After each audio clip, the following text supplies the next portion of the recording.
we're going to look at the step ball change, which is quite a basic belly dance move, or actually basic dance move, but it's incredible how many people get it wrong, especially when they are learning, and to make it look just really nice and graceful. So I'm going to give you a few quick tips more like. So let's think about what the move is. Okay, so basically you're doing step and changing weight, and step, ball, change, step, ball, change. I'll come back a little bit.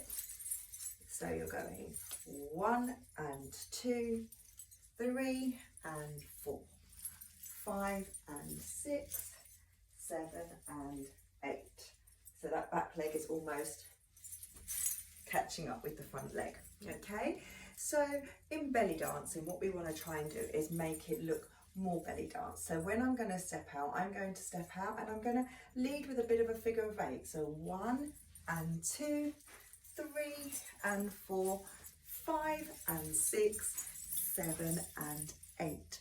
So I'm kind of doing a little bit of a figure 8 before.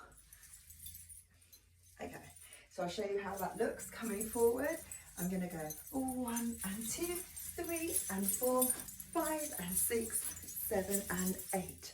So that's making it look slightly more belly dancey rather than straight on to your audience. Okay, tip number 1, you need to be fairly on releve and you don't want to be down into your heels on your floor. So my advice is to really stay on your toes, and 1 and 2, 3 and 4, 5 and 6, 7 and 8.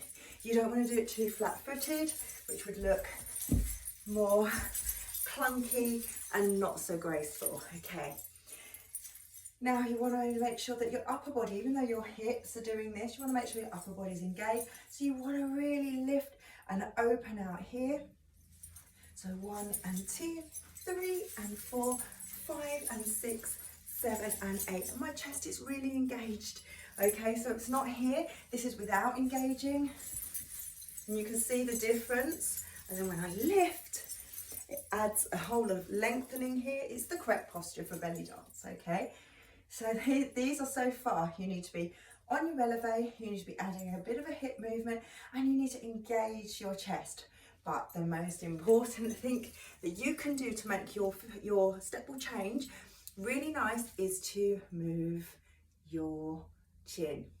It's a tiny detail, but it makes all the difference. So I'm going to show you.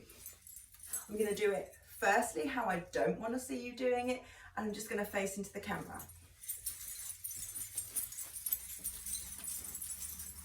Okay, now I'm going to do it with a change of my neck.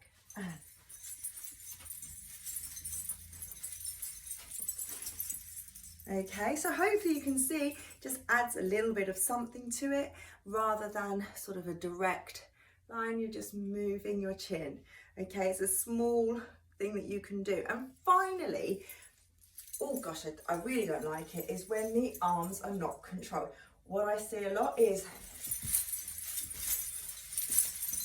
I'm exaggerating, it's like you're wafting something out of the way, okay? No, so arms, depends what your teacher is asking from you.